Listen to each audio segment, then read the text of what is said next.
Kosova u propozua si antare themeluese e Bordit të Paqes për Gazën. Presidentja Vjosa Osmani mori ftesë nga presidenti amerikan Donald Trump për ta përfaqësuar vendin në këtë nismë ndërkombëtare.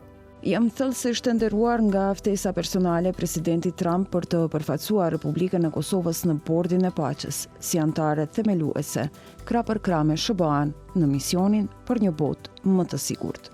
Bordi i Paqes është pjesë e planit 20 pikësh të Trumpit për t'i dhënë fund luftës mes Izraelit dhe Hamasit, grupit të shpallur terrorist nga SBA-ja dhe BE-ja.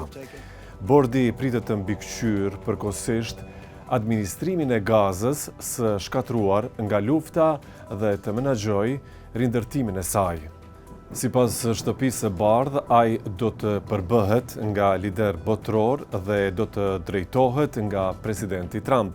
Secili antar pritet të jetë përgjegjës për një portofol që do të jetë thelbësor për stabilizimin e Gazës, por ende nuk është e qartë se kush do të jetë përgjegjës për cilat prioritete. Ftesat për antarësim janë ende në proces. Një të tillë mori javën e kaluar edhe kryeministri i Shqipërisë Edi Rama. Rusia, Bielorusia, Slovenia, Tajlanda dhe krahu ekzekutiv i Bashkimit Evropian janë gjithashtu në mesin e të ftuarve të fundit. Franca dhe Suedia janë ndër vendet që refuzuan ftesën.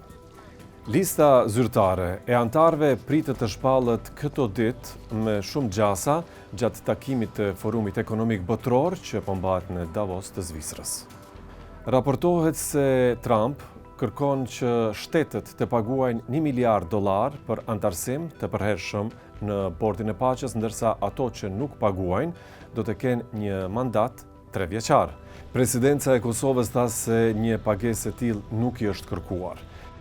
Se kur do të nisë punën Bordi, nuk është ende e qartë, por një statut I cituar nga mediat thonë se ai do të hyjë në fuqi kur 3 shtete japin miratimin e tyre për t'u angazhuar.